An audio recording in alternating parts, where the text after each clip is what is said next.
Cloud. Woohoo! We are live. We are recording. Yay! Hello, everybody. I'm so glad that so many of you have came on early to start with. Super organized. As I was saying to you guys, as I was setting up and getting technically organized, there's actually a hell of a lot of women signed up for this. It's really blown me away because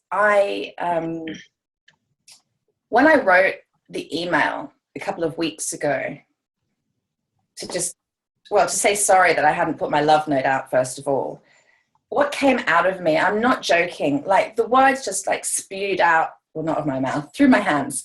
It was just my heart opened and I was like, shit, I have to share this stuff. I wasn't prepared to. I just started typing and it felt really, really good. And the response has been really overwhelming. And I dared to show the email to my boyfriend. His name's James, by the way, just so you know. I refer to him as the man, the guy, the boyfriend. He does have a name. He's lovely, James. And I was shitting myself to show him that email because I thought, well, this is going to, I was so scared to show that. And he was so wonderful about it. And I think those of you that got the email, I did do a little video. And he did say to me, he was blown away by my honesty, my vulnerability, my openness. And it made him like me more. And what I'm being shown every single day with this guy is, and this is everything I'm going to teach you today, is that your guy, the one for you, is going to think, and by the way, I never believed this before, and I'm still learning to believe it now. Being in relationship it's blowing my brains because your guy thinks that everything that you do is awesome. Not everyone will. He won't judge it. He won't be offended, he won't be intimidated, he won't be scared, he'll just think you're great. All the bits of your body that you don't like, he's going to think they're great. So I'm like, what? I don't know why you've got issue with that. It's brilliant. I love your little bit there. He's going to think that your weird idiosyncrasies are great. The crazy things you say, the stupid habits that you have, the way your hair is crazy, like me. I've used my straighteners this morning to get my hair nice and straight. It's not the big bird's nest that, he doesn't care. He loves it. It's fine. You, warts and all, you 100% vulnerable, beautiful, perfect, imperfect your guy loves it. And I won't lie, I am still getting my head around that to be true, because for so many years I had this thing that I had to be perfect and blah blah blah, and we're going to go into all this, but I just want you to know that and I've already started the talk without even introducing myself. So I'm Katie. I own a company called Daring and Mighty, which I started at the end of 2010 now. I started as a self-love coach. I'm still a self-love coach. I believe we teach what we need to learn. And for me, I had to learn to love myself. I'm not going to give you the whole history and story around that. If you are not on this call, there's plenty of stuff out there. If you want to understand that story, look at my YouTube channel. I wrote this book, The Self-Love Affair. If you haven't got it, get it. It's good.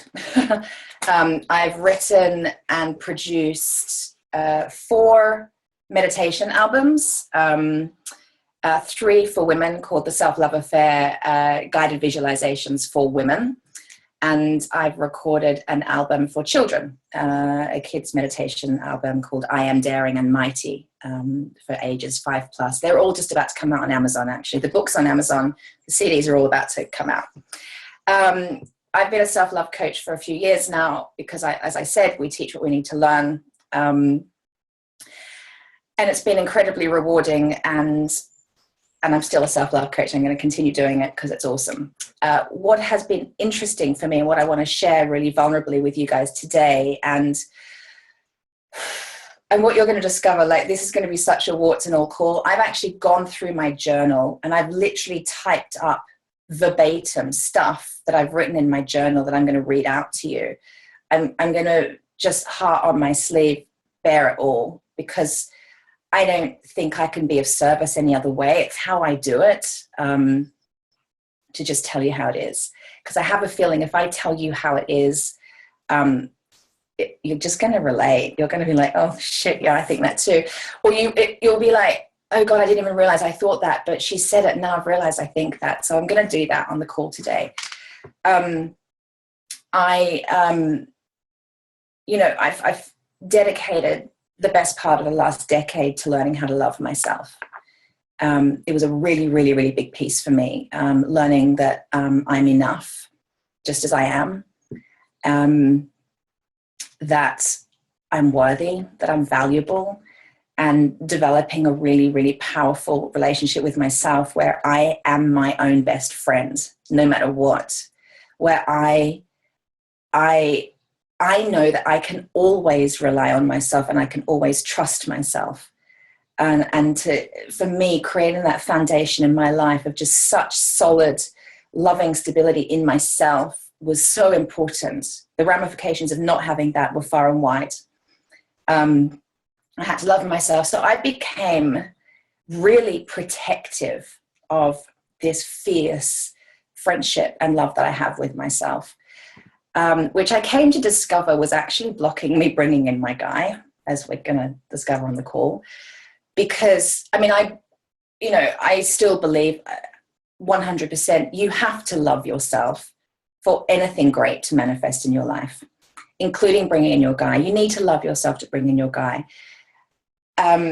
You also will continue to learn to love yourself while you're with your guy and for the rest of your life. It's not like, okay, I love myself now, that job is done, now I can meet my guy. No matter where you are on your journey to loving yourself, you can bring him in, and then he becomes part of that journey.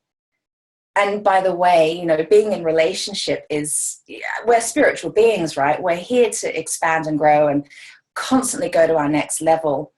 The way for us to be challenged to go into that state of expansion, to grow, is by being in relationship, whether that be with a coworker or a child or a sister or a parent or neighbor or your partner. It's through relationship that we are challenged to go to our next level. And I believe an intimate relationship is very much an opportunity for us to heal childhood wounds, and to know ourselves in a way that we will never know ourselves unless we're in relationship. And so for me, I became so fiercely independent and solid and like really solid because I love myself. And that's great. But then it was like, then it became easy. I'm really outing myself here, but it's pretty easy to love yourself when you only have to think about you. Right? Like, let's just call a spade a spade. Yes, I have a child. I'm a single parent. I have a 9-year-old. So it isn't just about me. And I'd like to think I'm a pretty conscious parent. But that said, I don't have to think about another adult in my life and what he's thinking and feeling and his needs and desires and his schedule and blah, blah, blah. Like, it's pretty easy to love myself when it's just me. So bringing somebody into that mix has been a really interesting journey for me personally. And I think those of you in my community will relate because you have come into my space because I talk about self-love. And I'm pretty sure you're on that journey. So for me, I very consciously chose to be single for a long time until one day I was like, I don't want to be single anymore. I'm ready to meet my guy. I love myself. I'm pretty solid. Things are good. I'm ready to share it with somebody. And in a minute, I'm going to tell you a little bit more about that journey and how I thought I was ready, and then how he never came in, and how frustrating and upsetting that was. and humiliating.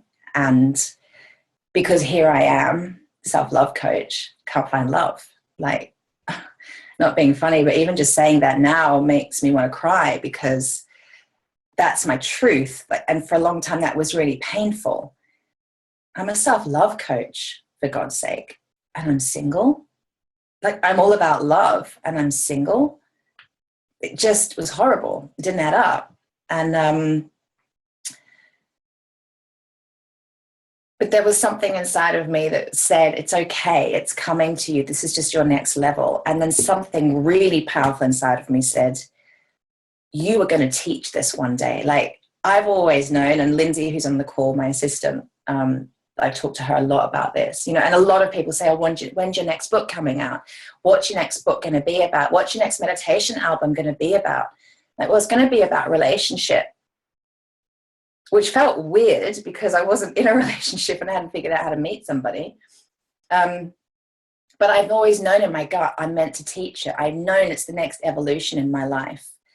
And I've been waiting for that day to come. And so it came 2 weeks ago. I write that email to you guys out of the blue. There is no agenda. There's no plan. I'm not going to sell you something today. I've got something fun that we can do together if you want to help you meet your guy. But it's happening now. And I'm evolving into teaching something different, still around self-love. And I'm really glad of it, because it's my spirit's calling. It's not my mind saying, ooh, that would make sense. That would be a good evolution for the business. It's my spirit is going, you have to do this. And there are women that need this information. And you can do it authentically now, because I've met my guy.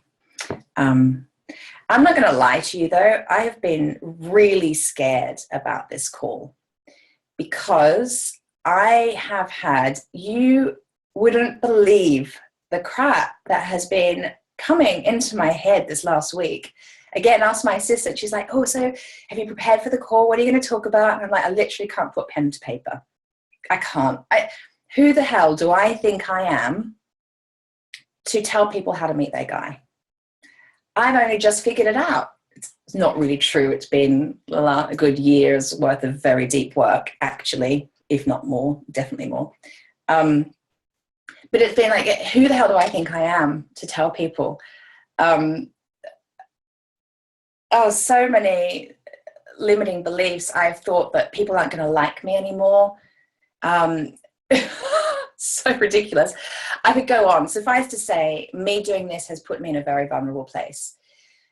And I know that fear is awesome, because whenever I've witnessed it in my life, it has literally just shown me that I'm going to my next level. And when you listen to your spirit, and this is all the stuff that I teach, you know, when you listen to your spirit, when you can really hook into your intuition and trust it, you will be guided to your next thing, and you'll be guided to how you can be of service better next. And I've listened to this. This is not ego.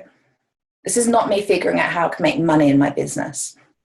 This is, I have to do this.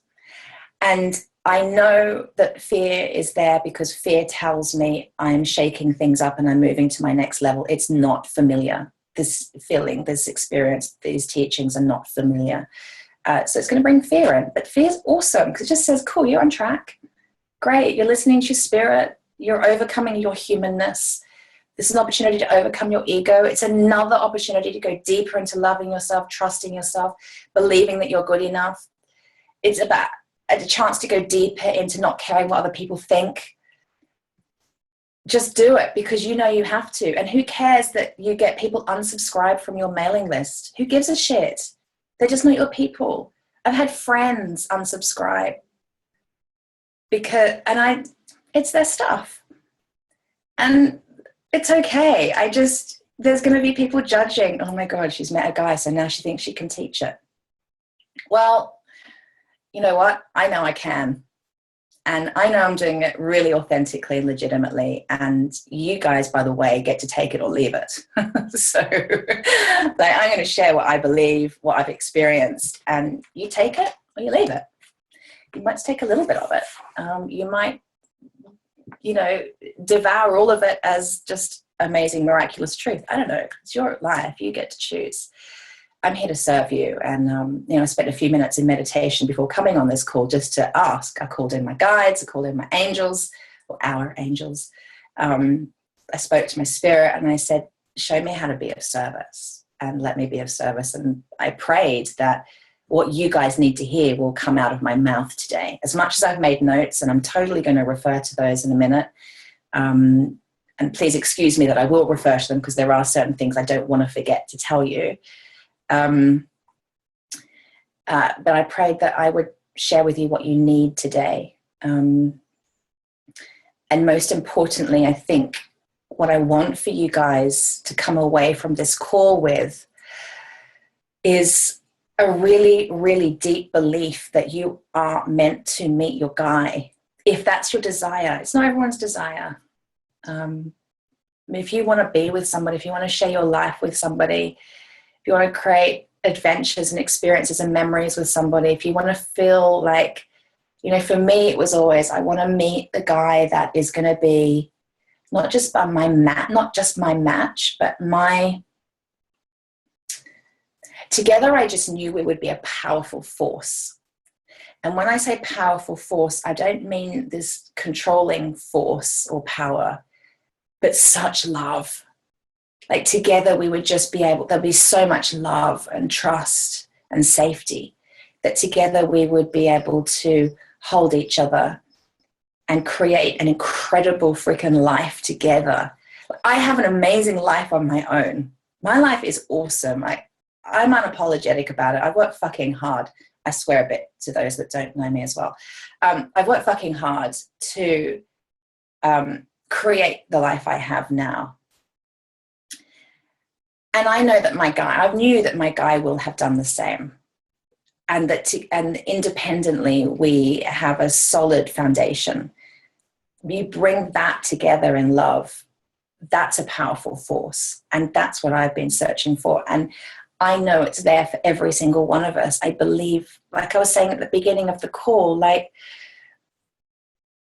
through relationship, we heal. Through relationship, we go to our next level. That is fundamentally who we are and what we're meant to do on this planet. We're spiritual beings. We are meant to have a human experience, to to evolve our spirit. We're meant to evolve. The fastest way to do that is through relationship. And I've slowed down that part of my life for a few years, purposefully, to ground myself, to find my center. And now I'm ready to up the ante. And I won't lie, like the last couple of months with James has been really interesting, been incredible. And wow, it brings up stuff that needs healing. And I can be my most vulnerable self. And because he's my guy, he doesn't think it's weird. He thinks it's cool. The more vulnerable I am, the more I share my weird worries, the more he's like, oh, you're so great. It's fine. And he wants to support me. And we're going to look into masculine, feminine dynamics because that is important. And I'm just going to refer to my notes and,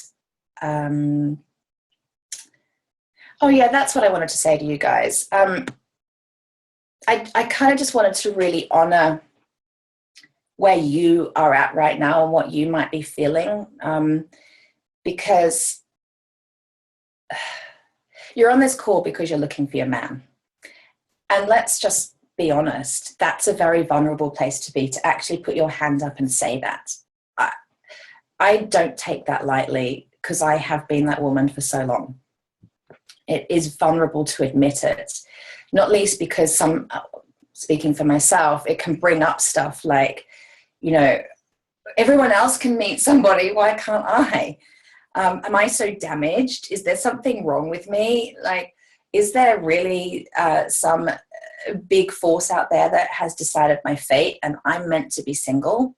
I'm meant to do life on my own? Like, all that stuff went through my head, and I often felt really deflated and overwhelmed and really lonely with it. I felt angry, I felt sad, I felt damaged. So I really kind of want to just tell you that if that's how you're coming on this call and that's how you're feeling, that I understand and it's okay. And you just showing up in this space is really sending a very powerful message to the universe that you're ready.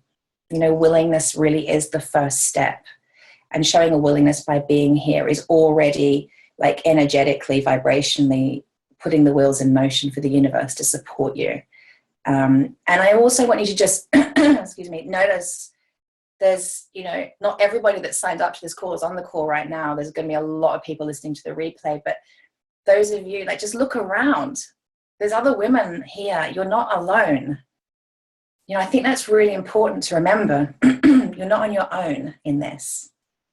And there's no competition here. You're not all looking for the same guy. You're looking for your guy. And so, yeah, I just felt that that was really important.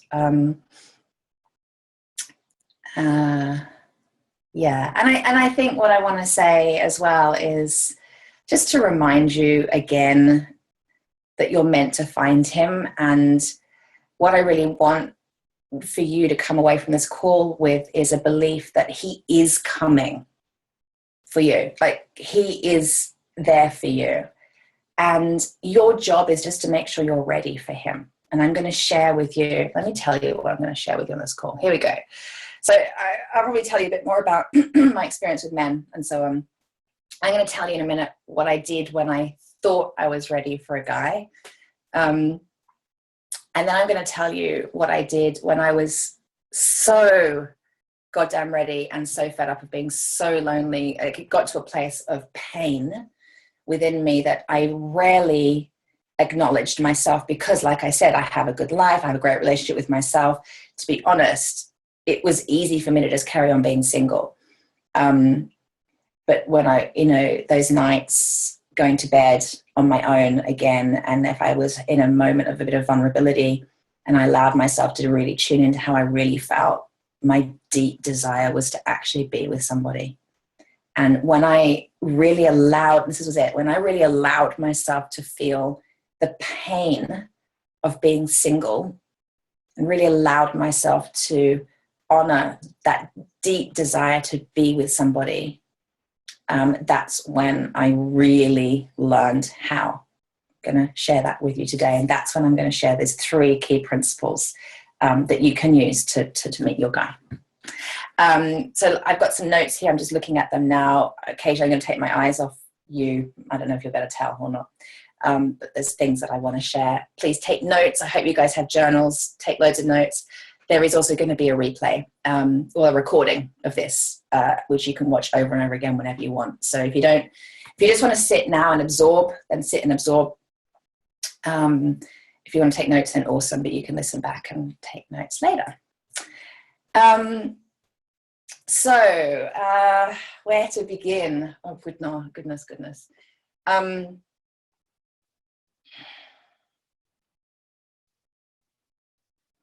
Yeah, I guess what I want to share with you is I've just had a memory. I was part of a women's networking group. You might have heard of it, called Winning Women.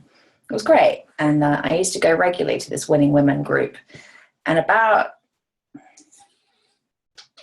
3 years ago, 2.5, 3 years ago, I stood up in front of the group and I said, I'm going to meet my guy in the next 21 days.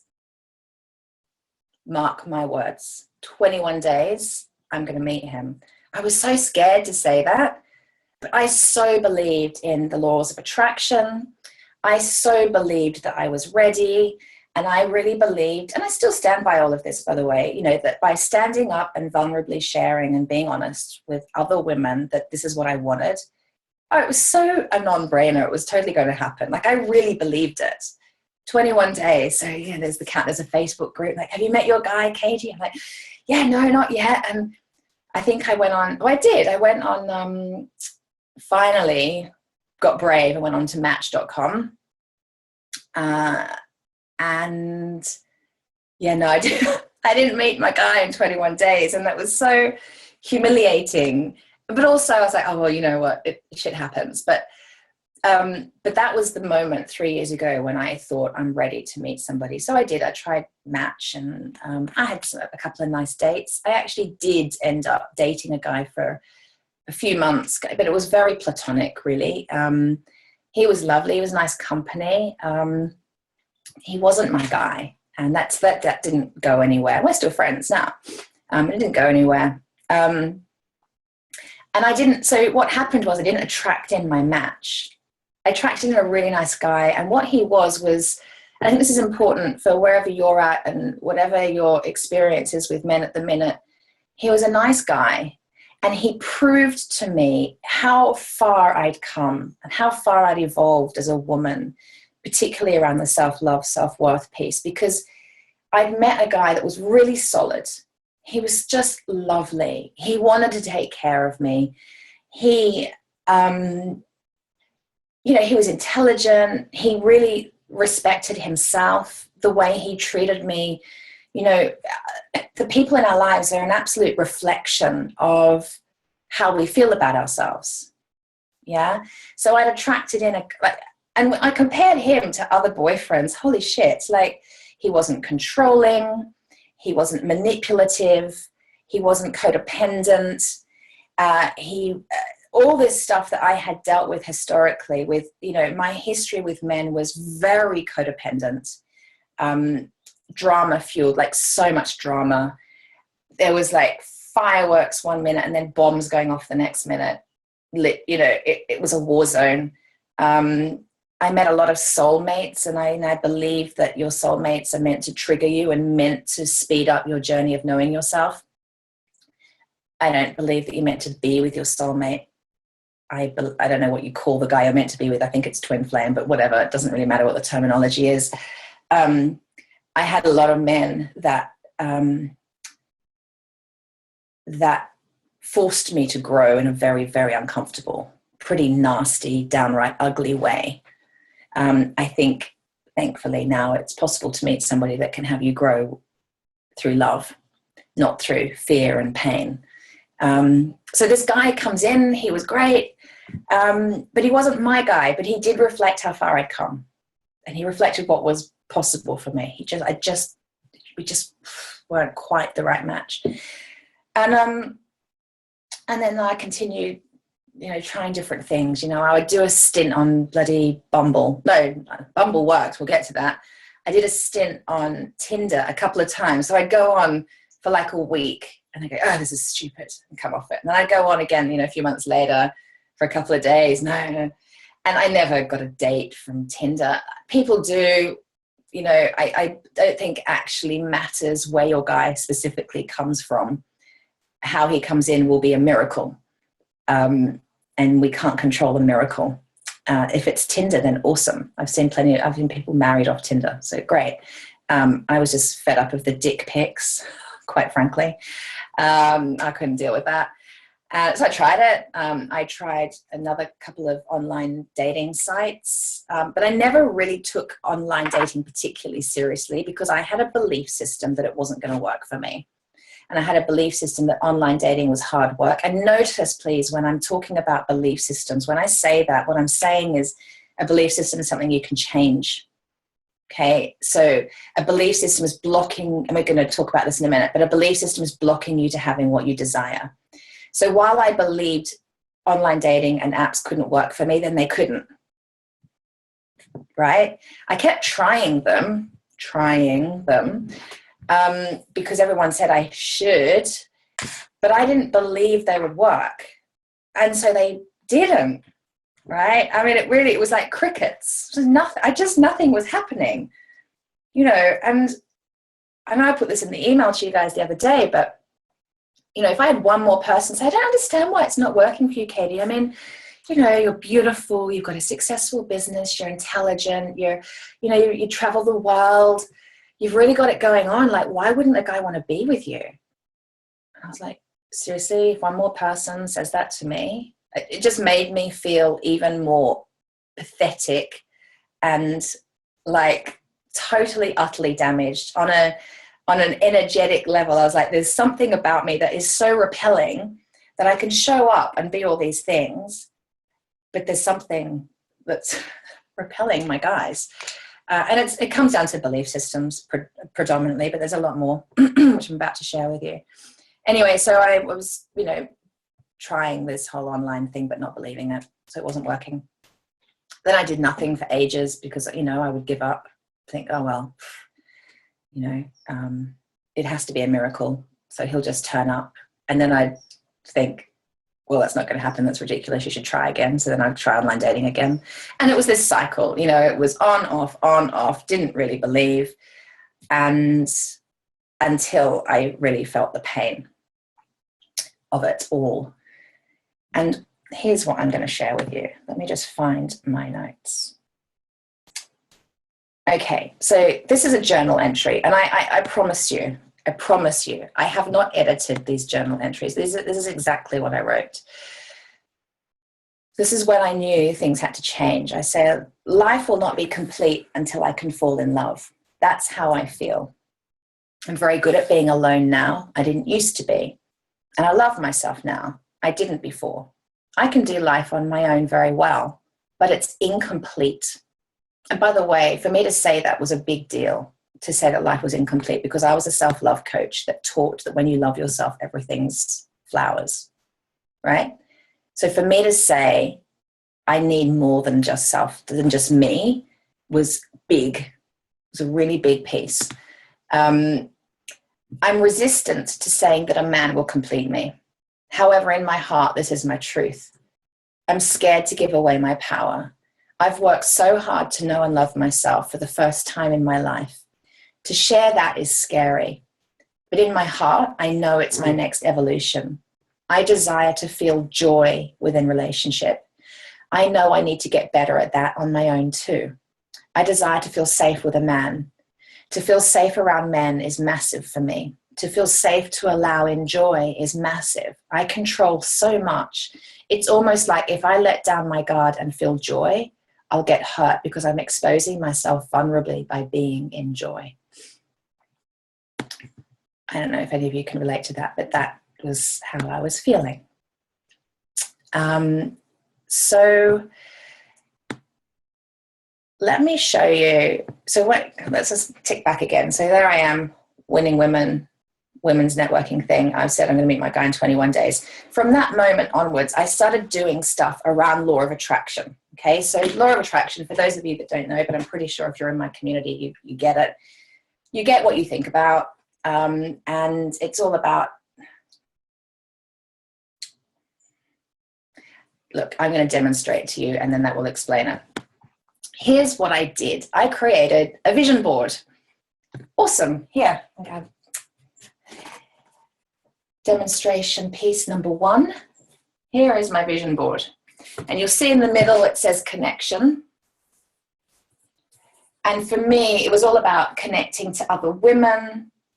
I wanted to meet a couple of great coaches, but it was predominantly about my man. There's a lot of images on here about there's couples swimming and doing their allotment together and family and glamorous, like it's a dirty weekend away picture here, and dinners for 2 but being vulnerable and revealing myself, love, and it's all on there. So everything I desired, I've even dared to put the word bride on there. Like everything that I want went on there. By the way, it's all happening. These work. So I'm not saying that this is the first step, but it doesn't work. You need to go deeper. You do need to go deeper, but this helps a hell of a lot because it says to the universe, there's a lot of energy in this. The universe knows my desire through doing this. And through the creation of a vision board, I put emotion into it. And that, when it comes to laws of attraction, to be emotionally connected to your vision is key. Emotion is everything. We're spiritual beings and our spirit communicates through emotion. So step 1 is awesome. What else did I do? I did stuff like I bought new bedding. I was like, right, what I need to do is create my home nest so that it's so gorgeous that if a man was to turn up, I wouldn't be embarrassed, right? So you have to physically create space for him to come in. Okay, so I bought new bedding. I didn't have 2 bedside tables. I had one and it was horrible. So I threw it out and I bought 2 really nice bedside tables because, I mean, for years it was fine for me to have one because I didn't need another one because it was only me in my big bed.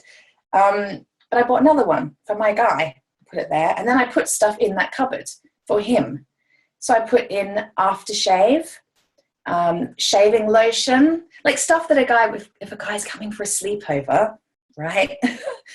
What's he going to need in the morning? So I put it in this cupboard and kind of prayed my son wouldn't see it and ask questions, which he didn't. I didn't do what some people do because I frankly just didn't have room. But, you know, some women will clear a space in their wardrobe or clear a space in a drawer and actually have that drawer available for him if he wants to leave some knickers and socks and a jumper or something, you know, but give him some space to be in your space. I journaled till the cows came home, and I believe in journaling so powerfully. I think it's an amazing process to really get to know yourself. And I journaled a lot about my guy and my vision for him and what I wanted to create with him. That was powerful for me. I stuck affirmations all around the house about my guy. I prayed and meditated. I really did. I wrote my life vision and I recorded it into my iPhone and I listened to it every day, and I've still got it. And I listened to it a couple of days ago. And it was my life vision specifically around my guy. So I have other life visions that are fuller, you know, around, you know, life and business and, you know, design, all sorts of things. But I did one just about my guy and who is he? And it was like a snapshot. I really recommend this. It was like, imagine that you pick up a photograph and you're looking at that photograph, and that photograph as a snapshot reflects everything that's going on with your fella. You know, so for me, we're in our Whale Beach house in Sydney, and I'm standing on the balcony and I'm looking down over at the beach, and he has just come out of the surf with his surfboard and he's walking up to the house, and Finn, my son, is with him. He's been for a surf with him too. And there's a lot more detail about how I feel in the house and what it looks like and how wonderful it feels when he comes up the stairs and holds me. And I have this whole vision, but I can see it as a snapshot. But through writing about it first, which could be, you know, a page or 2, and then recording that, I can just visually, I can draw on the snapshot. I can just see me on the balcony looking down at my guy walking back from the beach. I can see that snapshot. I can see the cars in the driveway. You know, we've got beautiful cars. I've got beautiful interiors in the house. It all reflects financially where we're at. But I would listen to that vision of me with my guy. And of course, the guy I've met, like, I'll never forget. I think we're on like 2nd date, and he said to me, "Katie, I've got a really important question I need to ask you, and it's kind of make or break as to whether or not we go on a 3rd date." He was really open with me. I thought, oh, okay. Really bracing myself. And he said, where in the world do you see yourself living ultimately? And I was like, God, he's right. This is a deal breaker. Like, if he doesn't want to live in Australia, that's not going to work for me. Like, I have to live there one day again. I said, ultimately, not yet, but ultimately I want to end up in Australia.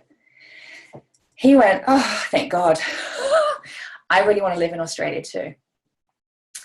And he specifically wants to live in Sydney. Wow, but he's from Norfolk.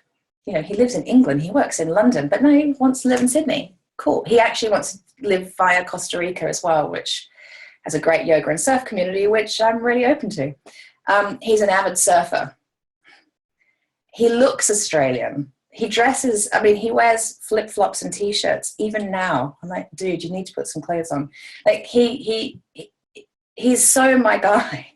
But that was my vision, and I would listen to it every day. Just while I was brushing my teeth, I just pressed play on my iPhone and listened to it. It was really helpful. Hold on, I seem to have... Excuse me, I'm just going back to my notes to remind me of everything that I did. Okay, this is great, this one. Okay, ready for a giggle? I have to stand up for this.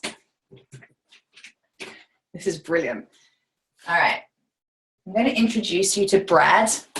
I don't know if you can see him. This is like literally a life-size cutout of Bradley Cooper. And I dressed him up. He's wearing a hat. And he's got his, because we're going on holiday together, right? Because me and my guy like holidays, particularly holidays in the sun. Okay. Now, so I'm going to leave Brad behind us just to, because he's awesome. Look how tall he is. See, he's taller than me. I needed a guy that was going to be taller than me.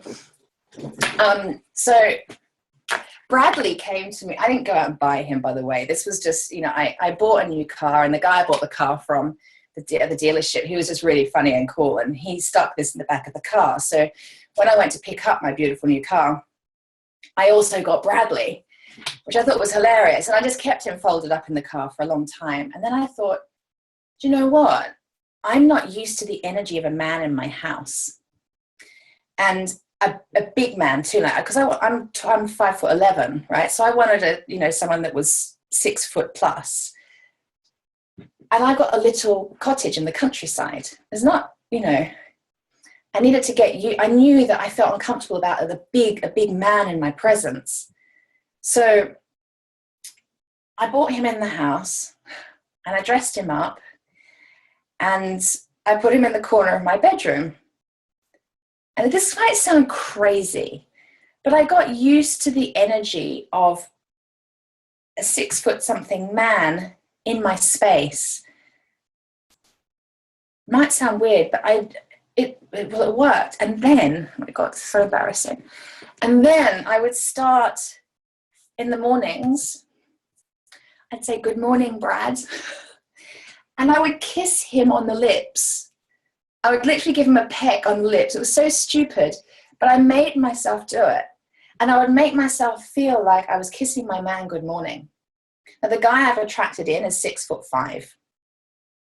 He's so freaking tall. It's unbelievable. And I love it. I love it. I love it. I love the tallness. I love that he makes me feel small, because it makes me feel very feminine. I love it. And he protects me. So that's one of my little tricks, which I do believe was really powerful. And then I had an amazing client who commissions paintings, who allows people to commission paintings from her around their life vision. So I had 2 done, and this is one of them. And it's a bit hard to see because it's got all sorts of beautiful reflective materials on it. But this is Whale Beach in Sydney. And this is my Whale Beach house with my lap pool. There's a lot in here you can't see. It's layered. There's words, I allow myself to be loved. And this gold here is actually a picture of a man and a woman.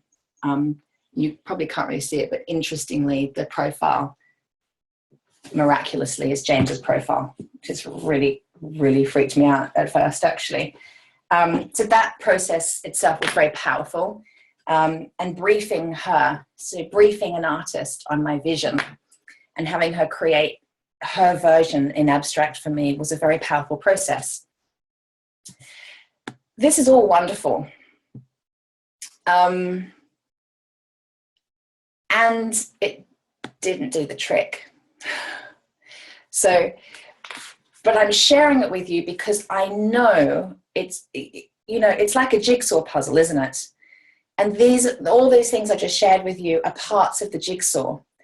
And it's all about energetically aligning yourself with your desire, and it's all about communicating to the universe what you want. I mean, Bradley wasn't planned, but the universe delivered him to me, and then I saw it as an opportunity to bring that energy into my life. Like, he didn't just come to me. It was an energy that I could bring in. My client who did vision paintings, that was brought to me. I didn't plan that. So there were things that I knew as part of my journey, I had to take it up and run with it.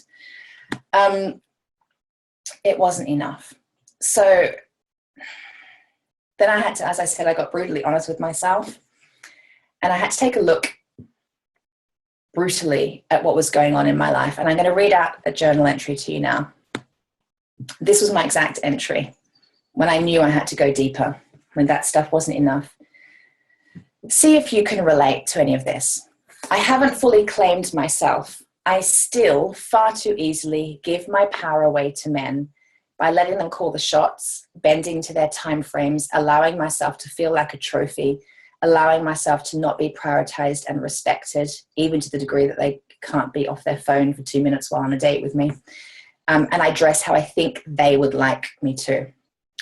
I still haven't committed to me enough through a solid daily practice of spiritual connection, taking time off work when I need to, allowing myself to do nothing when I need to. So even though I'm a self-love coach and I do probably more than anybody else, not anybody else, than a lot of people, I knew it wasn't enough. I need to learn how to be more feminine. I know that my masculine energy is repelling men. I don't understand how, but I know it's happening. I still haven't learned how to communicate my needs yet. I know that I must learn how to do now what I can to feel the way I would feel within a relationship. So I need to cultivate love, trust, joy, support, and fun, and do it for myself first, because like attracts like, and I need to make this a priority. I need to learn how to love and respect myself within a relationship, to never self-betray again by giving away my power to a man. I need to uncover all my belief systems that are blocking me to meeting my guy. I literally don't know what they are, but I know that they're there. I know I can't do this on my own. I need support, and it's time to believe the desire to meet a guy is worthy of support. I need support, particularly around my beliefs and learning how to be the energy and the vibrational match of a woman that can effortlessly attract in her unique man. Something I know I need a lot of support with is letting go of my attachment and resistant energies around being in relationship, because I know they must be repelling my guy. I don't know how to let go of my attachment to my ego need to be in relationship. I don't know how to fully allow in the faith and trust inherent in my desire. And I know I'm resistant to being single and alone. I know this stuff is really blocking me, and I know enough to know that support is my fast track to meeting my desires. So that was the moment when I got serious. That's when I was really honest. I'm like, call a spade, Katie. This shit needs to change. You can do all the fun stuff. It's all part of it. But you need to go deeper. And quite frankly, as a coach, I can't not go deeper when I'm called. So the 3 steps that I promised to share with you today. This is what I did when I got really serious. Step 1, please take notes or listen to the recording and take notes later. Step 1, you have to surround yourself with the right people. Now, this was a real game changer for me. And there's 4 different things that I did in terms of surrounding myself with the right people. The first one was systeminding. So it's like the mastermind concept that when you're in it, you know what, you guys are doing it right now. The fact that we're in this space right now, there's many minds with the same shared focused intention to come together. And I run a lot of group coaching programs for the same reason. So those women, a couple of them are on this call now, they know the power of it. To be around women who are on the same path as you is really, really important. And it's so powerful. And it's something that I don't think can easily be explained from an intellectual point of view. I think it's an emotional experience. It's an energetic experience that when women come together, something miraculous happens, because it's not just your energy focused on your desire. It's several people's, not just women, anybody, but several people's energy focused. And that is freaking powerful. It also means when you're talking to women, you're not emotionally processing with the man. So you're not going on dates and trying to emotionally process all your crap. Like, he doesn't want to be your journal straight up. Your guy, when he's decided you're his woman, will be happy to talk to you and understand you. You don't want to do that straight up though, right? So you do that with your girlfriends, with your women, your sister mind partners. The next thing around surrounding yourself with the right people is actually finding male friends. It's about, and this was important for me, it's about creating friendships with men and being vulnerable and open and fully yourself with a man. It's about practicing that in a safe space. It doesn't matter whether the men are single or in a relationship or what. It doesn't, just as long as you both know that this is friendship. and you're very clear about the boundaries around the friendship, you get to practice being fully yourself and vulnerable with a guy. And I think that's very powerful. It also allows you to get used to being around male energy. That's very important to be able to attract in male energy, is being comfortable with it and used to it. I know for me, I was a little intimidated by men. I'm going to get into belief systems shortly, but I had to get used to just really being and owning myself with a guy. It's about putting yourself out there in communities of people where your guy might be. So in the last year, have made, if you've been following me, I've done a hell of a lot of traveling, and I've been specifically putting myself in places where my guy might hang out. So think about what that is for you. Is it a sports club? Is it a spa? Is it yoga class? Is it something? I'm actually about to go to Mexico next week to go to something called A Fest, which I went to back in May. You know, really high vibe, awesome, wonderful men hang out there. Pretty cool people, spiritually connected. You know, my kind of people are there. You know, so I took myself off to Mykonos in May to go to that event. So yeah, where might he be? Go be there, right? Go put yourself there. And then coaching support was massive for me. And this is something I need to really say. For me to get coaching support around meeting a guy was just mental to me. Like, I'd spent, oh my God, tens of thousands of pounds, dollars on business coaching, a phenomenal amount of money. I've spent thousands of pounds on personal coaching. I've never specifically gone to somebody and said, can you help me find a guy? To me, that was ludicrous. And I mean, I've interviewed a lot of really amazing love coaches, and they've got thriving businesses, and I really value the work they do. I was never going to sign up to them, though. I was like, how pathetic that I would need help to find a guy. Like, that should be natural. I poo-pooed it. I judged myself. I was like, how am I so damaged that I can't find a guy on my own?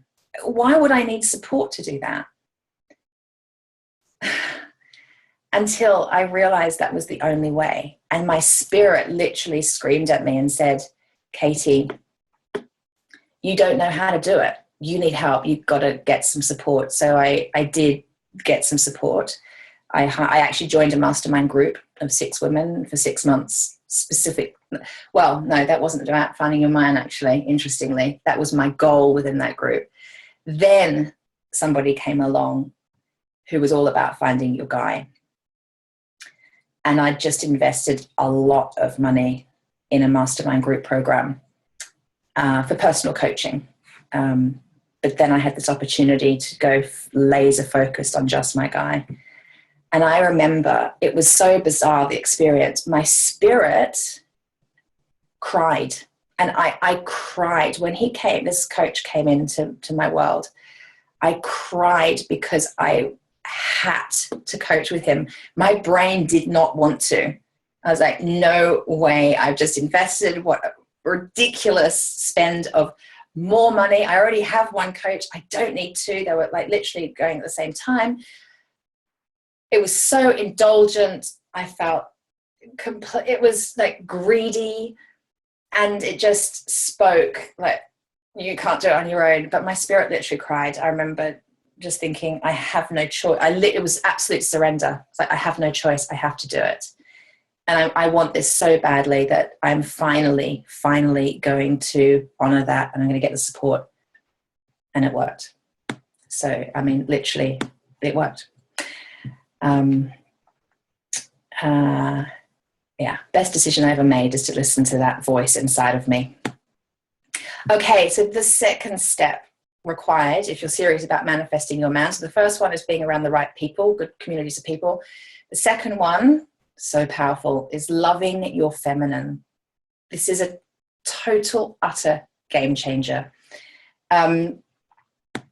You guys, girls, gals, are probably like me. You're probably pretty high achieving,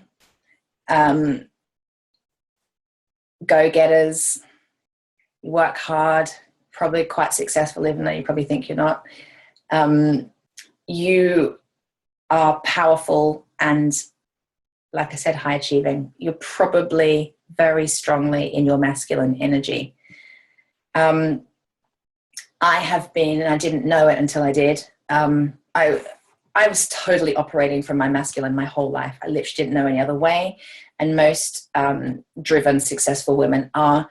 We are born into a society that is patriarchal, and we are taught that you cannot get what you desire unless you work really hard and you push and you control and you manipulate and you make it happen. The masculine says you have to do and take action to make it happen. Now, there is an element of that. Of course, it's not just sitting on your meditation pillow and praying for it and hoping it will just miraculously turn up. You have to take action. That is the masculine. But the feminine is the one that does sit and pray. And she calls on source energy, and she calls on something larger to support her as well. When it comes to meeting your guy, there are actions to take. And if you are not able to be in your feminine space, I'm going to explain to you in a minute what that is. You're repelling him. There's no room for him to come in while you're in your masculine, while you're in doing energy. And by the way, you know, men and women all have, it's like the yin and the yang. They have an equal balance of masculine and feminine energy within them.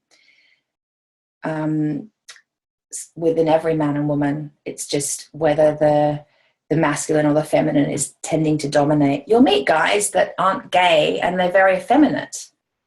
James, my guy, is actually very feminine, so in touch with his feminine energy, which is probably why we get each other. Anyway, but a lot of men aren't very in touch with their feminine energy, so they're very masculine, they're very driven, very high achievers, and they're probably very stressed out as a result. If they could tune into their feminine, they would actually find some peace and some balance and some calm. You know, it would do them some good. A lot of women, and I bet you guys have this, will be more predominantly in your masculine, and because society has shown you that's the only way. It's kind of said that women, to be in your feminine is somehow weak, somehow it's pathetic, somehow you can't succeed if you're not in the masculine of doing and controlling. So I had to learn how to be more feminine, quite frankly. I had to learn to stop working and doing all the time and being in action all the time, because there was no room for a guy to come in. Like, my diary was booked, doing, busy. There's no room for a guy to come in. That had to change. I had to create space. Being in your feminine is all about creating fun and feeling good and being light and playful and easy. And from that, that's just such a juicy place. Being in your feminine is about cultivating feelings of lightness. It's about feeling good every day. It's so important. And when you're able to drop into your feminine energy space, the added bonus is, because you're relaxed, because you're in touch with yourself, you're going to be healthier, you're going to look better, you're not going to be this frazzled, stressed out mess. You know, all of that's really attractive to a guy. So yeah, okay. So I'm going to share 3 things with you that will help you to effortlessly be in your feminine, right? These are great. I mean, I could, just so you know, I could teach for hours on being in your feminine. That's not really what this is about. I'm trying to give you a snapshot, and I'm not going to go now into real detail of the how, because there's not time for it. But I'm hoping that through awareness creation and giving you some clues to what you need to do next will be enough to get your journey started. All right. So, creating a new habit of effortlessly being in your feminine requires you to learn these 3 key things. I'm going to read this verbatim because I don't want to miss any of this out. That's so important.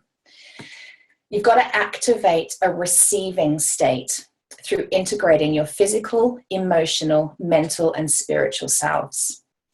To activate a receiving state, you must learn what states block you to receiving, which is usually indicated by emotions such as unappreciation, irritation, resentment, feeling exhausted, depleted, and empty. So when you start noticing yourself feeling feelings like that, they're an indicator that what you're doing, the way you're being, isn't feminine. You're too in your masculine. The scales are tipped. So when you're feeling resentment and empty and unappreciated, there's stuff going on in your life that needs addressing because you're too heavily in your masculine. It's about learning what works for you in terms of switching on your receiving state, which is such a superpower when it comes to attracting in your man. So to switch on your receiving state, that means noticing what you, specifically you, what's unique and important to you, that you like to do that has you feel the opposite of those other feelings, that has you feel joyful, playful, light, free, and do that more. That will activate your receiving state. To be in receiving mode, you must also uncover what your belief systems are around receiving. So I actually discovered I had 20 really, really strong beliefs that I inherited from my parents about receiving, which caused me to feel guilt and resentment and fear and sadness and a sense that I wasn't good enough whenever I thought about receiving. So to give you a snapshot, I had beliefs like, it's better to give than to receive. I'll be judged if I receive. There will never be enough for me. If I receive, I'm taking from others. And there was no way a man could come in while I was believing those thoughts. So I did a significant amount of work to flip those beliefs so that receiving is now a really joyful, loving, and beautiful experience for me. And there's a real art to learning how to receive. And I've dedicated a lot of time to it. But if you can't receive in your man, if you're not energetically available to receive, and I keep doing this, it's because that's almost like the physical representation of what it means to be feminine, is to expose your chest. It's very vulnerable, right? And just surrender in and allow it to come in, rather than the masculine, which is like this, probably. It's very doing, controlling, making things happen. The feminine doesn't. The feminine is surrendered. And there is a very fine art to that, and that's an art that I had to learn. And by the way, through learning the art of being feminine it makes the relationship, when you find your guy, it makes the relationship successful, because then within relationship, you have absolute masculine and feminine, and it allows the man to be the man, and it allows the woman to receive her man. Whole other workshop. Suffice to say, learning how to be in your feminine will not just help you attract in your guy, but it will help you to have a healthy, fulfilling relationship that's really balanced by the two energies. The second habit you've got to cultivate to activate your feminine energy is to be present and to love yourself enough to know when and how to give time to yourself and to receive yourself. So that's anything from daily spiritual practices to learning how to put yourself first and communicating your needs and personal boundaries clearly. Okay? Yeah, so the feminine, she knows how to look after herself. She knows how to put herself first. She knows how to claim what she needs. It's really, really important. The third habit to cultivate that will activate your feminine energy, this is so important, is to surrender and let go of struggle. So surrender isn't about being passive or giving up. It's about learning how to lean into your natural cycles and rhythms and to invite in creativity and intuition, and to be operated by those rather than the mind and the addiction to action and doing and controlling, right? Because that's the masculine. He does, he controls, he takes action. The feminine is so intuitive and so creative and so tuned in to nature, and nature is cyclical. When you think of the moon, think of the way the tide and the oceans work. That's the feminine, and that's what we've got to hook into. Surrender means developing a deep faith and trust in life that everything is set up to support you. My favorite affirmation is everything always works out for me. That's like the ultimate surrender. I'm not joking. I've got it here on my laptop. I've got the affirmation there. It's up there. It's always in my head. Everything always works out for me, because when you're in the feminine and you're hooked into source energy, everything works out for you. It's developing that faith that the universe is set up and designed to support you. It is. It's developing the faith that whatever you desire is meant for you. Your guy is meant for you. You just have to be in a position of surrender, let go of the struggle, and allow it to come in. And most of us in our masculine feel we have to control everything, and we don't know how to allow it to come in. Developing that faith is a really powerful part of being in your feminine. So just to cover the first 2 steps when you're serious about getting your man, it's about hanging out with the right people, and it's about activating your feminine energy. The third step, this won't be a surprise to you, is mastering your mind. So this is a biggie. I've done, God, so much mindset work over the years, it's untrue. I thought I knew everything about how I think. I thought, with all the work I've done and all the coaching I've done, that I knew every limiting belief I could possibly have had. It turns out I didn't. And it turns out I needed support in that, because like I said, when I was reading one of my journal entries before, like, I knew that there were belief systems blocking me to finding my guy. There had to be. I couldn't do the type of coaching that I do and not know that. It had to be going on. And for me to not know what those beliefs were was crazy. And I had to get someone to help shine a light on those for me. And that's the game changer. What you're thinking is what you're creating. I can't stress that any more. So understanding your mindset is about, I love the word redefining. It's about redefining men. It's about redefining relationship. It's about redefining your self-worth, your self-belief. It's about redefining your feminine masculine energy balances. To do mindset work is to redefine in a way that then serves you, because what we think is basically self-harming and sabotaging. To redefine means you get to check out what's sabotaging you getting what you want, and changing it up into belief systems that are loving and that will serve you getting what you want, right? So, okay, here, I wish I had a alarm, total vulnerability alert alarm. I'm going to read out to you, this is so vulnerable, I'm going to read out to you my top 25 beliefs that I discovered I had that are so powerful. No wonder my guy wasn't coming in. And I'm going to read these to you. Some you'll relate to, some you won't. Some are going to make me cringe to even say them out loud. But I hope that by sharing what mine were with you, you'll start to see that some of them could be true for you. And this stuff is stopping your man coming, okay? Here's my top 25, straight from my journal. A man will trap me. So I'm attracted to unavailable men because on one level I'm not available to be trapped. There's a fear that Finn, that's my son, will suffer or not come first if I fall in love. I fear they only want me for my body and for sex. A man will leave me and cause heartbreak. I might fall in love with a man without money, and I need him to have money. A man with money works all hours, and I would never see him, and I would hate that. Men with money are boring bankers and city workers. It's really interesting how they all conflict with each other, by the way. Just notice that. I don't want to be saved or supported by a man that's needy and pathetic because it says I can't support myself. I have weak boundaries. By the way, on that one, notice how I'm so not available to be supported. I have weak boundaries. I don't believe my man exists. He's too awesome. It must be a dream, and I'm not being realistic.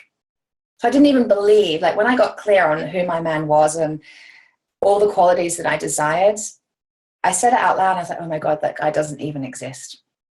So of course he didn't exist because I believed he didn't exist. My man doesn't live in Haywards Heath. I'll not find him locally. So of course I was never going to find a guy that lived near me because I believed I wouldn't. My man is so awesome that he will intimidate me. I intimidate men, and everybody says so. That was a big one. I was constantly being told by people that I intimidate men, and so I believed it, even though I don't think I'm intimidating. But anyway. Men presume I'm in a relationship, so will never ask me out. I have a child. No one wants to be with a woman with that kind of baggage. A man with a child or children comes with baggage, which will drain me, and I don't want to be drained. Men my age all have kids. I'm only attracted to younger men, but they're emotionally immature. Only younger men find me attractive. Men my age don't notice me. A man will drain my energy and take me away from my business, myself, and my son. I'll not have the inner resources for what's important in my life because the guy will sap my energy. That was a big one, because all of my previous relationships were so codependent that is what happened. They drained my energy, but they weren't my guy. I'll lose myself in relationship. Women are powerless, weak, have to put others first, can't get their desires met, and are in struggle and sacrifice all the time.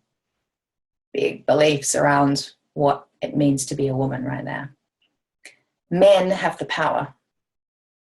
Women are killjoys and they ruin a man's fun. Women are sex objects. Men can't be trusted. Let me just look at your faces. How are you finding that? Crazy shit, right? Until I dug that up. Of course the guy wasn't coming, and he didn't stand a chance. I could do all the vision boards and visioning and moving furniture around and kissing Bradley till the cows come home. But while I'm believing that, no chance. And I've worked with a lot of women as their coach. And I've done a lot of work with them around bringing in their guy. And they're my beliefs. You'll probably share some of them. Their beliefs are unique to them. And it took me as their coach to shine a light on it. It's really interesting just how blocking our belief systems are. It blows me away. I also noticed through doing belief system work that I had a real predisposition to worrying. Like, worry was a very natural state for me, and worry energy totally blocks receiving energy, because worry is controlling. You know, it's very masculine. When you're in your masculine energy, you think you have to do and control and manipulate and make things happen.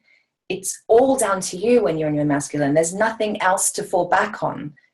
That it's all you, and it's all in your mind, and through your mind you've got to make things happen. And so you worry, because when it is all down to you, God, well, that is something to worry about, because that's a lot of pressure. But when you can hook into your feminine and lean back and develop a faith and trust in your connection as a spiritual being with source energy, worry goes. When you believe that the universe, as I said before, when you believe the universe is set up to support you, there's no worry in that. So you can just be a vehicle, a very feminine vehicle to receive. Okay?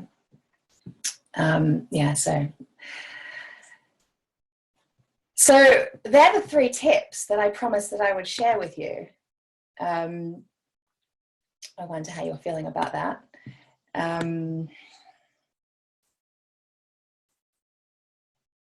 I was going to talk about this, but I'm aware we've already gone past the hour, so I might just save that up.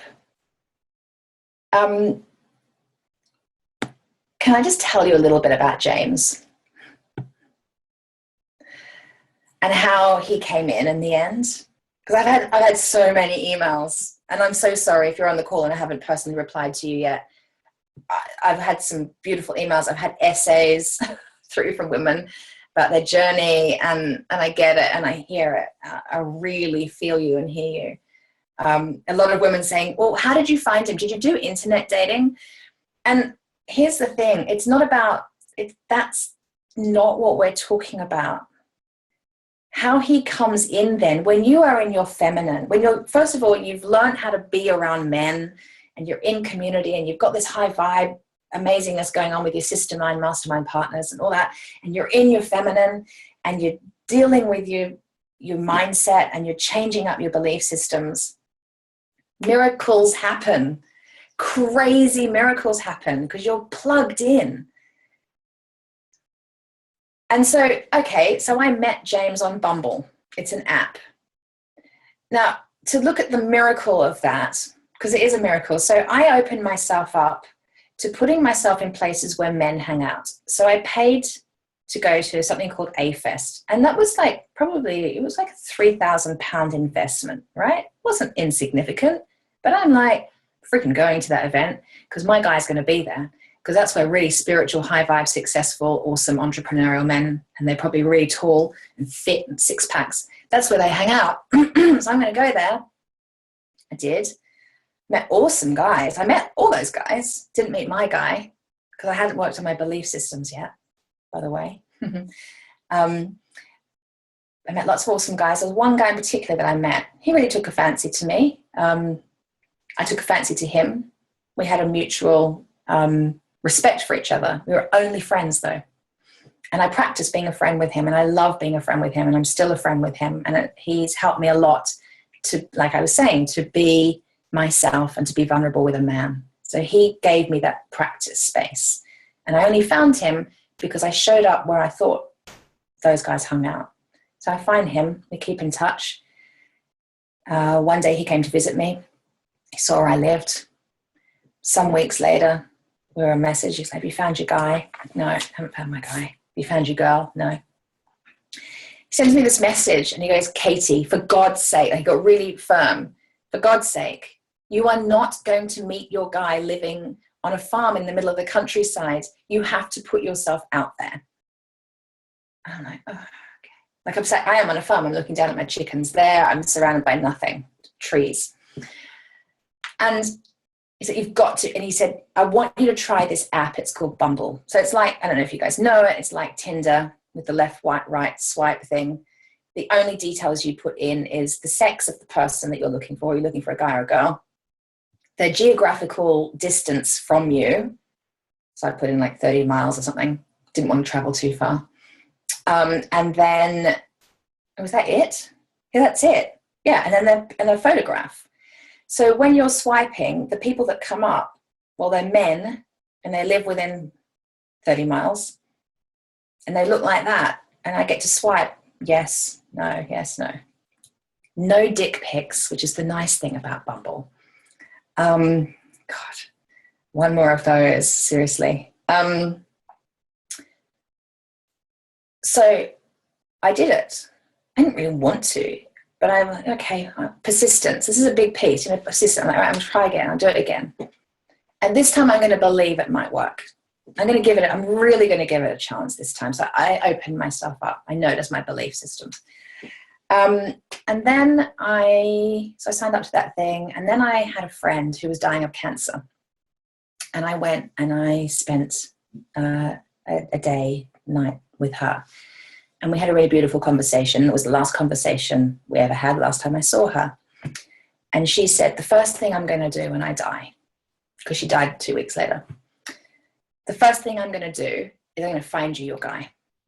I know what you want, and I'm going to find him. I'm going to send him to you. And I was like, wow, amazing. I could cry. In fact, I'm going to cry because it was a beautiful conversation. I'm going to send him to you. 2 days later, no, then she passed away. I don't know if it was 1 day or 2 days after she passed, but James comes up on Bumble. I'm like, shit, he surfs, he's tall, pretty nice. So we started a conversation and we actually then had our first date the day after my friend's funeral. So I drove back from the funeral straight to him for our first date. And it was just instant friendship first, actually. And he's everything. Like that I'm not going to say he doesn't have faults. I'm sure he does. I haven't found them yet because I'm in loved up mode stage right now. It's honeymoon phase still. And I feel like it's going to be honeymoon phase for quite a long time. But I'm able to be really vulnerable with him. He lives, so my thing, he doesn't live near me. He lives 10-minute drive from me. He's got an amazing career in London, but he wants to quit it all and come run a yoga surfing retreat with me. Beautiful. He doesn't think that I'm too spiritual or a bit weird with my angel cards. He doesn't think that I'm weak and pathetic when I'm vulnerable. I was about to share, I'm not going to share everything because I'd like to keep some back for myself. Suffice to say, I've had some incredibly vulnerable moments with him. And every single time he has literally said, it makes me like you more. He just gets it. He wants to provide for me. And I allow it now because I'm so fully in my feminine. I allow it. I let him help me. He fixes stuff around the house. He called the utilities company to sort out my bill the other day. He just does stuff for me. And I allow him. I can do it all myself. I've been doing it for myself for a decade. I don't need a guy to call the utilities company or fix the light switch. I can do all of that stuff. But I let him. And through letting him, he gets to be in his power as a man, and I get to be in my power as a woman. And we have this beautiful dance between us, and it's very loving and very miraculous. And I'm still pinching myself because I won't lie, there's still a part of me that doesn't quite believe it. I won't lie. But the universe knows that I'm just human and I'm doing my best. So this isn't about being perfect and getting your belief systems perfect and being the perfect woman who's got the perfect 50% balance between her masculine and feminine. The universe knows my heart's desire. The universe knows your heart's desire. It knows for you to attract in your guy, your perfect match. You just got to clear out everything. I call it that's toxifying you. You've got to detox. You've got to detoxify on a physical level. The feminine, the home of the feminine is her body. Look after your body, move it, eat well. You've got to detoxify on a physical level. On an emotional level, notice your feelings, honor them. For me, I had to honor my feelings. The way your spirit communicates is through feeling. When my spirit cried that I get that second coach and indulge, I had to listen, and I had to feel the pain. I had to honor the sadness of being alone again on that fucking couch, watching Netflix again on my own with my meal for one. Like, I just wasn't available for that anymore, but I had to allow myself to feel the sadness of that. I had to detoxify on that level. I had to detoxify on a mental level, and they're your belief systems. We have to detoxify in a holistic way, on a holistic level, for him to come in. So that's what I did, and it worked. And I really want that for you guys. I really do. It's so juicy and so wonderful and so exciting. I've decided what I'm going to do is, because I do want to help you and I want to be of service. So I've created a private Facebook group I'd like to invite you guys into. If you want to just get this moving, if you would like my support, I'm going to offer you my support in this space for 2 weeks. And in that 2 weeks, I haven't figured this out quite yet. Like I'm literally building the plane as I'm flying it here, and I'm open to suggestions. But what I would like to do to be of service to you is to create a space where we can start to put some of this stuff into practice. So what I want to do is really switch on your feminine energy, start just to ignite that flame and start getting you into your body more and being able to be in receiving mode more. That's really important. Start checking out some of your belief systems. Start being in community, start masterminding. Remember the power of that. There's a few pieces that we could just turn the ignition on with in this Facebook space. So I'm going to open that up to you for 2 weeks. I've created a group. Hold on. Actually, this is where I have to get technical. Right, I'm going to copy and paste the link into, Lindsay chat. Here we go. There we go. Type message here. Yeah. Go. Enter. Why isn't it entering? Lindsay, it's not entering. I can sort that out. Hold on. I'm doing it to, I think I'm doing it to, I seem to be chatting privately with Shabna. I'm not sure why. Chat. More. Here we go. I think I've got it now, I think. Yay. Boom. I'm not very good at technology. Okay, so I've just put a link there to the private Facebook group. There's nothing in it at all yet. All I've done is set up a page. What I would like to do is start, let's call it a 14-day challenge. And let's start the challenge next Wednesday. Gives us a few days, gives me a chance to actually start putting something together for you. I know what you're going to need. It won't take long. I am flying to Mexico on Tuesday and I've got a few things, so I'll just give me a couple of days to pull it together. I'm going to create this challenge for you guys for 14 days, and let's just fire up your feminine. Let's fire up, start getting you connected to all these pieces that we started talking about today. Today isn't about giving you the how, because look, I've already done an hour and a half. We haven't even touched the surface. But let's get you moving in the right direction. I would love to support you with that. So I'll send an email out at some point in the next couple of days with the link, but the link is there in the chat box. All you need to do is click on it, join the group.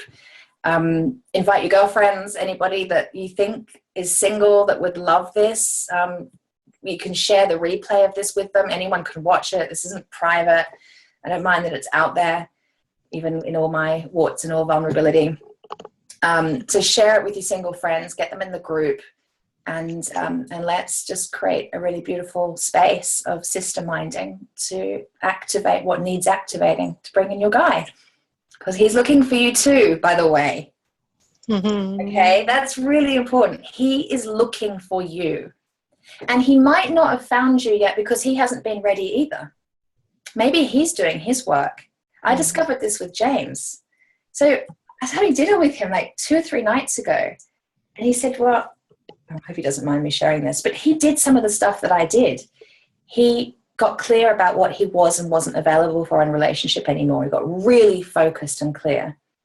He decided what he wasn't willing to put up with in relationship anymore. He bought new bedding.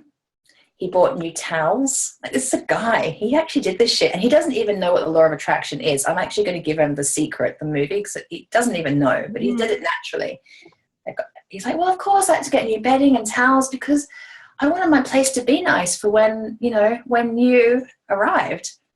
He did all that stuff. He in his own masculine way, prepared for me to come in.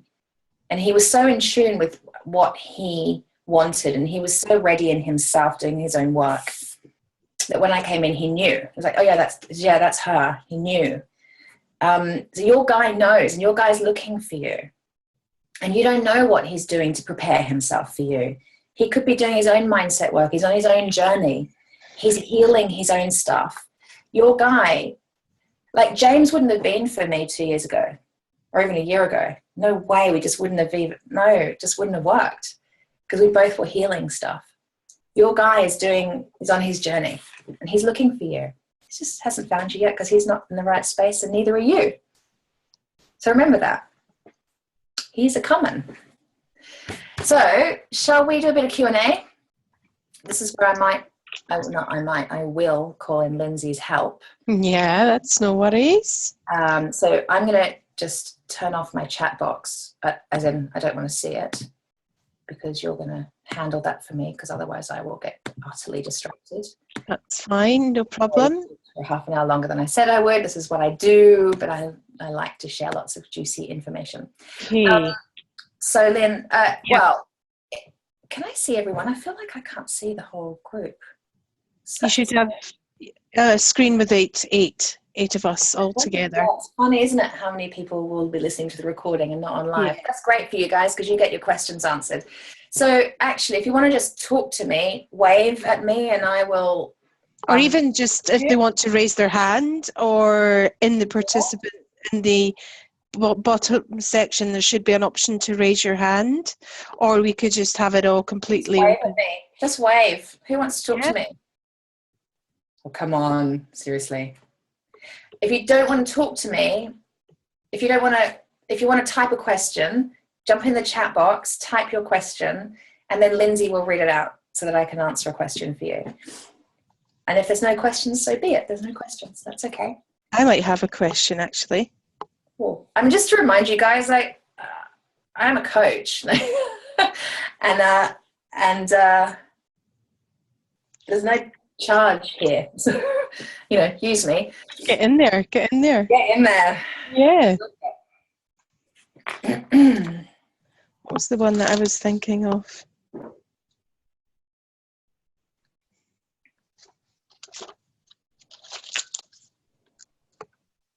Anyone? How do you know where your guy? Oh, hold on. Oh, sorry. April beat you to the punch. Trying to unmute. There we go. Hi, Hiya. Katie. Brilliant talk. Really, really helpful. How do you stay patient? I mean, I think I've been dating a lot of really interesting guys, and they're all lovely in their own. They've all been lovely in their own way. And they've all come up and they've all showed me different aspects of myself, and I'm hugely appreciative of all of them. And I'm really struggling not to push. I've just met somebody who I think is completely lovely, but I'm really struggling with not moving it along, just sitting back and letting it be. How do you do that? It's a really interesting point. Because I've read a lot of books, whether whatever you do, don't reply to a text straight away, and, treat them mean to keep them keen, and, all these rules, so many rules around dating. And what I've discovered through, when you're so solid in yourself, so solid, such that, like I was saying in the beginning, that self-love, that friendship with yourself, when that's so strong, you will naturally just respond and be with him and progress the relationship in a way that feels right for you, because you're so tuned into you. So, there were times with James where I wouldn't reply straight away. I would notice it come in. I didn't think, leave it for an hour. Just I was busy with something, and I just trusted that I would reply when I felt like replying. A lot of the time I reply straight away because I'm so excited to talk to him, and vice versa. But also my self-worth is so strong that if he doesn't reply to me straight away, I'm not that crazy girl that I have been all my life. I'm 42 now, but 42 years I've been the crazy girl that if I didn't hear back, oh my God, the anxiety, oh Jesus Christ, the anxiety is horrible. You just feel like a child, but it's so real. It's about trusting yourself and remember, you're a spiritual being, and your emotions communicate to you what is right and on track for you and what's not right and off track. And if it feels good for you to, whatever progression means for you, if it feels good for you to pay for dinner or take him out or stay the night at his, or to have the conversation that I don't want to see anybody else, only you, whatever, in terms of progression, that was your question, right? Yeah. You've got to tune into you and what feels right for you and trust that. And if you don't have that level of trust in yourself, then do what needs to be done to create that relationship with yourself. But what I know for sure is there aren't any rules when you meet the right guy and when you are so strong within yourself. So how do you desire, what feels good for you?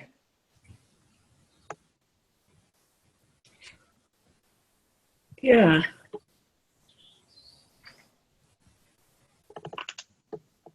Yeah. Okay. Is it good to take it slow for you right now?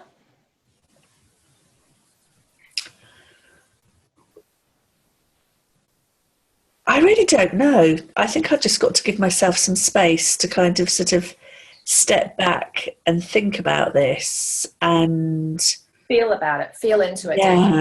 Yeah. And feel into the difference in this and him compared to the other guys I've been dating. And it's okay to tell him how you're feeling. You wouldn't believe the number of conversations we're having where I'm like, we're taking it so slow, it's untrue. In many ways, people would say it's going really fast. I mean, I'm doing a freaking webinar. But we're also taking it so, I'm so slow with it because I'm so careful about my relationship with me, first and foremost. So we're taking it very, very slowly. And I think that's okay. And your guy will understand that if you communicate it. Mm-hmm. Your guy wants you to be serious about him and about the relationship and about yourself. He loves that you respect yourself to do the relationship your way. And by the way, you, again, back to that piece about redefining, you get to define what this relationship is. Mm-hmm. It's not about any other relationship you've ever been in. You define this relationship. Yeah. And you define it together if it's going to be a relationship. But it starts with communicating where you're at. And if you don't even know, you get to say that too. I don't really know how I feel about X, Y, Z. Can you give me some time? I just feel into it, figuring it out. I hate that question that you always get early on. What is it you're looking for? What is it you want out of a relationship? And I'm like, I don't know. Let it roll. So that's a really, really good point. You probably want to have a bit of an idea. Yeah. we get what we think about. Yeah. Right? So it is about, part of the work is going to be about defining who is he and how does it feel like to be with him and what does it look like, and really, because a lot of women, especially women who are so doing all the time, they don't actually, so busy, they don't have time to stop and reflect and decide, know themselves enough first to know what they desire within their relationship or from a man. Yeah. Most women are too busy doing for others. They don't really know who they are and what they want. How can you get what you want if you not really clear on what that is yet? Yeah, that's a really good point. No. That's okay. That's fine. You will know. You'll do the work. Great, thank you. Is that helpful? Yes, very much so. Thank you. You're allowed to ask another question if you want, but I'll go over to, I'll just mute you for now. Claire's hand is raised. Hold on. It's nice actually that it's a small group because I think we could just do this. I was worried that everybody that said they were going to turn up would turn up and I'd be like, I don't even know how to do it. Okay, thanks, Katie. It was really awesome. And I just had a question around when you're talking about in step 3 and the negative thoughts, the negative programming that you can come in to realize. How did you turn that on its head and make the change with that? I mean, I've heard you speak other times about turning it into, realizing the positive affirmations, recording and repeating it back to yourself. Is that the kind of stuff that you did to kind of deal with this negative beliefs? Yeah, it was. Yeah, it's basically kind of a 3-step process. It's identifying what the negative beliefs are, deciding what would be a more helpful, supportive belief, and then turning that into an affirmation. And an affirmation starts with I can, I am, I have, I enjoy, I love, I create, those sorts of words. And it's positive. So you say it as if it's already here. And I have post-it notes and around the house and on my laptop. I record them into my iPhone and listen to my affirmations while I'm brushing my teeth in the morning, or making a cup of tea.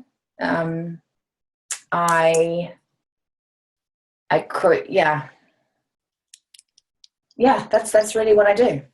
You can read, I don't, but you could read lists of them. You can read them every day, write them in your journal, have them on your bedside table. When you wake up, read them. I'm very audio visual. That's how and when I say visual, I don't like to read the list in my journal. I just like to have the post-it notes around. and it's constantly in my face. And by the way, when James came to my house, he also wasn't weirded out by the Post-it notes that are everywhere, telling me how amazing I am. He didn't think that was weird. And people said to me, you should probably like make your house a little bit more masculine and not so pretty, and maybe not so many affirmations. I'm like, dude, if he's going to be my guy, he's going to have to deal with it. They're never going to be coming down. So yeah, that's the process with affirmations. And it really is like you are brainwashing yourself. Someone brainwashed you somewhere along the line to believe that you're not good enough for a guy, or that your guy doesn't exist, or that women are weak and men hold the power, or whatever. You get to choose what you want to believe. And it is a brainwashing, and it's persistence, determination. No matter what, I'm having it. That's what goes on in my head. No matter what, I'm going to believe that. No matter what. I can and I will. I can and I will. I can and I will. I'm going to change it. And you can. Yeah. It takes persistence, but you can. Yeah. Great. Okay, thank you. Yeah, and the process isn't rocket science. Yeah. It's just Retraining your mind. the persistence. And then it's about, you might want to think about getting some support to identify the beliefs that you don't even know are there yet. Yeah, sure. Yeah. Because that's the power, and that's the power of the work that I do, and that's why I've invested in coaches to help me do that. That's the point of coaching. Right. I hope that helps. But it's not rocket science. Mm-hmm. Okay. Cool. Thank you. You're welcome. You're welcome. Lindsay, you're going to ask something.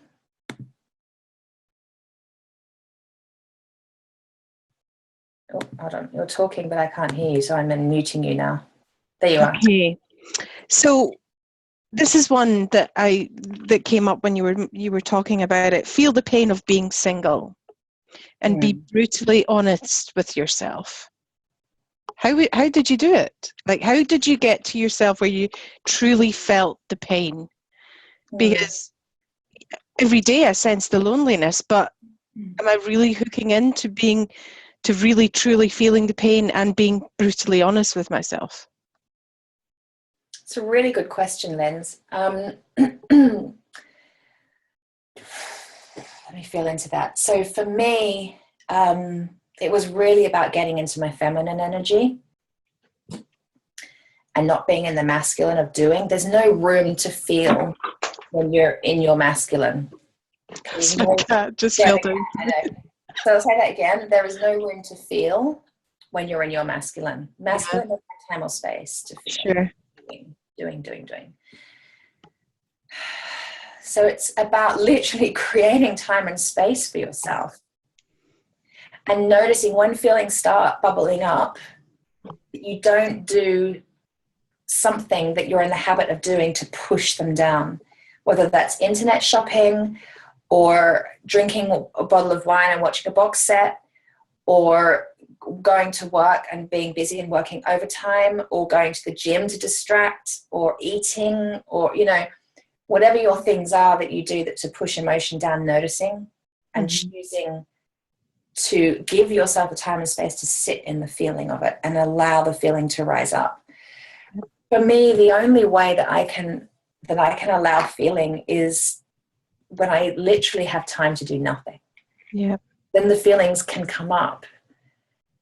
For me, it'll be yoga is a really good one for me. I'm quite often bursting into tears in yoga. And there's certain yoga practices, stretches and whatnot that are specifically about opening up certain chakras so that you do have an emotional experience. I love that. It's just hanging out at the spa. It's going for a walk. For me, doing exercise actually I don't do exercise for me isn't a distraction. Exercise allows me to be in my body. Your body is the home of the feminine, and it allows me to be fully present to myself. And I'm usually, feelings often come up for me in the gym. Not always helpful. Or in a bath. Lying in the bath, my feelings come up. That's when I said my spirit cried and I chose to hire this other coach. I was laying in the bath, and out of the blue, just because I was lying there doing nothing, I wasn't thinking, I was just laying there, this guttural wail literally came out of my mouth. I'm like, holy fuck, what is that? Wow. And it was this cry just came out, and it was, you have, take it, indulge, have it. You're meant to. But I would never have had that experience had I not had my candlelit salty bath first. Sat with it. Self-care. Being in your feminine means having time. And it's really to be practiced, because we don't do it enough. No, you're right. You're right. And there's nothing to try or do. That's the masculine. I've got to try and feel. The feminine allows the feeling. And when there's time and space for her, it will come up naturally, because it's meant to. It's naturally meant to. You don't have to do it. It's like breathing. It's like heart beating. It naturally happens. Your feelings are naturally meant to come forward. Make space for it. And it will naturally happen. There's nothing to try or do. That's a good one. Yeah. Does that help? Yes, very much. Thank you. You're welcome. That's good. I did see a chat question come up. Georgie. Hi, Katie. Just wanted to say I bought your book yesterday and I absolutely love it. Awesome. Cool, Georgie. Very glad to hear that. Yeah. I recommend, if you're loving the book, please do the exercises in it. Don't just read the book, do the exercises. They are a game changer. And don't forget to download the meditations. I don't think people are doing that. It's like this whole library of meditations for free. There's links in the book, so download those. Enjoy those. Anybody else got any questions? Or have I answered everything? Is anybody like, oh, Georgie, hold on, chat. I have downloaded them, did the first one this morning. Beautiful. Yay, I'm so glad. That's what it's there for. Awesome. So I hope you guys, oh, Lizzie, can you see me? I'm waving. Oh God, Lizzie, no. Hold on, let me work. I'm unmuting. I'm asking you to start your video. Poor Lizzie. I can't see you, sweetheart. Oh, there we go, I can see you now. Yay. Are you frantically waving? I was waving. I was like, I don't think I can see myself, so maybe you can't see me. Oh, what's your question? It's just about this masculine and feminine, and I suppose I'm equating the masculine doing mind with, I suppose, the ego and trying to work out what you want, and then your spirit saying from a more feminine side, this is the kind of person I want. I find that sometimes I find it very confusing to know what I'm wanting, because my masculine kind of has to be like this, has to do that, very much takes control. And I wonder how you find that balance, and how you, well, firstly, are you supposed to be listening to both? Or are you supposed to just be listening to your spirit? Or, you know, or is it a combination? I don't really know which one should win and how to listen. If it is more the spirit, how do you listen more to that when evaluating how your relationship's going? Really, really juicy, awesome question. I love that. Okay, where do I begin to answer that?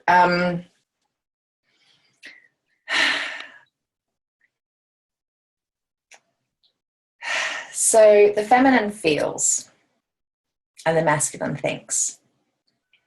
And we need both. Now, when I was reading out all my beliefs that weren't serving me, remember there was a few in there about money? Either he has to have money, or I don't want him to have money, or I don't want to be supported by his money. The money stuff is, as an example, for me, was very masculine. Because it was like a rule. He has to have money. When I look, what the feminine would do, if the feminine was to feel into that belief, she'd be like, well, what do I desire to feel from having the money? What does that give me? And what it gives me is a sense of security and safety and support, is what the money gives me. So actually, it's not so much that I want money, my guy to have money, I need him to make me feel secure and safe and supported. Look, and if he has money, then fab, great. If he has a yacht, great,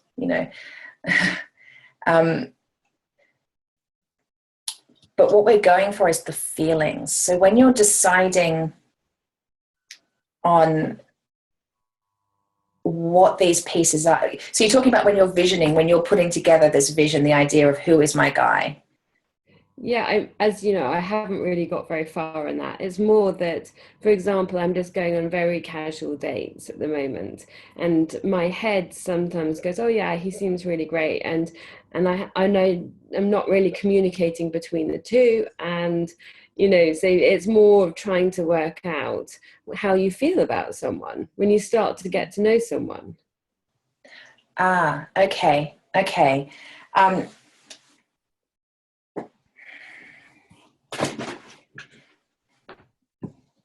Yeah, okay. Slightly different question to the angle I was taking. Yeah. So it's about developing that relationship with yourself where you trust how you feel all the time and how you just know it like you know it like you know it. There's nothing to doubt. And when you are, and I know you're doing this work, when you're really hooked into your feminine, that becomes so natural. You just trust how you feel. You don't have to think about it or judge it. So when I was saying with the money piece, the masculine would be like, the masculine wants to fix stuff and control stuff and make things happen. So the masculine would say, well, if you have money, then that works because that money will pay for that, we should do that. And he's like planning it and figuring it out. Feminine is like, well, how do you make me feel? I need to feel nurtured and cared for. The feminine just wants to feel nurtured and cared for. So when you're trying to figure out how you feel about somebody when you're on a date, I would invite you to breathe first, like literally, and that helps you to be in your body, the home and the feminine. Just breathe into your body. Allow yourself to be fully present in your body. And tune into your body's wisdom. Tune into your spirit and ask, how do I feel? And trust it. Disengage from the mind. Yeah. Like even now with James, my mind, she's being a freaking tricky little so-and-so at the moment. Because all sorts of things that I'm like, the masculine in me is like, well, he doesn't have that, and he doesn't do that, and da, da, da, da, da. But how does he make me feel? Oh, I feel at home. I've come home. Does he have the houses all around the world and the yacht? No. But he makes me feel so secure and safe. And I know that he'll move mountains for the rest of my life to make me feel secure and safe. Yeah. I understand. Yeah, that's using your masculine and moving that into a feeling so it becomes a feminine requirement. Well, it's just if you want to know how you feel about somebody, you can't do that from your mind. No. That's it. You want to know how you feel about the guy you're on a date with? Tune into your body, tune into your spirit, tune into the truth of who you are, and allow the feeling to come up. Like I was saying to Lindsay, give yourself time and space for those feelings to come up. If you're noticing you're trying to think it through and analyze the situation and analyze him and put him into tick boxes, that's the masculine. Yeah. And it just takes a little bit of practice. And again, if you're asking, how do I do it? That's the masculine again. The feminine just does because she has the time and space to allow it. And then, like I was saying to Lindsay, it's natural. It will just happen. You don't have to do anything. It will just happen. You'll know when you know. Like my sister said to me, my sister the other day reminded me of a Harry Met Sally quote. And she said, you just know like you know about a good melon. When you pick up a good melon in the supermarket, you give it a couple of taps, you're like, I know it's a good melon. I can't see inside it, but I'm going to trust that it's the perfect juicy ripeness and firmness, because you just know, like, you know about a good melon. You'll know that about your guy. You'll just know, because your intuition is so freaking strong. You'll know. And trust me, with retrospect, you'll look back at this conversation, and when you meet your guy, you'll be like, oh yeah, I get it, because I just know. I feel it. Yeah. You'll know. Okay. And it could be a guy you're going to date with now, and right now it doesn't feel right, but maybe in a year's time you'll end up with him, say, hypothetically, and you'll go, oh, right, because it just wasn't right then, but it is now, because we both had some stuff to heal, or I wasn't seeing the truth of him. I had some judgmental things going on. I don't know. It all happens in the right time and space, doesn't it? You know. I hope that was helpful. It was, thank you. Yes. Because I know when you start talking about masculine and feminine, particularly talking about the feminine in particular, it's such a fine art, and it's such a feeling and an intuition. It's very hard to intellectualize it. But, you know, you're working with me already, for the benefit of the others. There's a group program that I have around harnessing your feminine energy. And it just takes some time I'm teaching a lot in that, right? And then through all those teachings, there's so much there, and through all those teachings, it's going to filter down, and it will become your being. You'll just be it. It's not to be intellectualized. You'll just be in your feminine and surrendered, and feeling will be easy, and it just is. It just will. It's just not practice. It's a habit. Like I always say, you know, it's a habit. All this stuff is creating a new habit, and you are doing that already. It's awesome, and you're doing amazingly. So it's happening for you right now. Step. Yeah, it is. It's so exciting. Any other questions? Anyone else I'm not seeing? We've lost a few people. Are we complete? I think we might be complete. Awesome. Bang on time for lunch. I hope you guys all have a beautiful day planned. I hope you've got what you need from this. I'll be sure to share the recordings so you can hear it again, share it with your friends, all that stuff. And I look forward to getting into this Facebook group with you. It's called Daring and Mighty Love, is the name of the Facebook group. April, thanks so much. You're welcome. Thank you. That was great. You're welcome. You're so welcome. I've loved this. And thank you for allowing me that this space has allowed me to be challenged and taken to my own personal next level.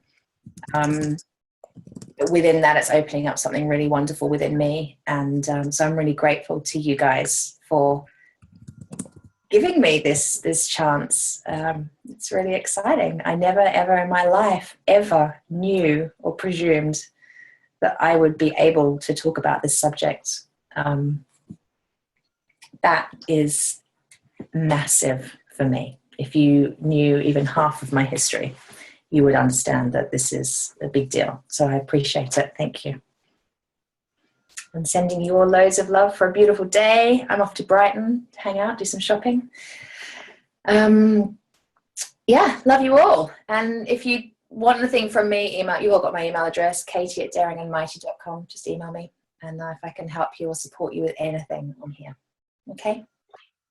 Have a good day. Love you lots. Bye-bye. End meeting.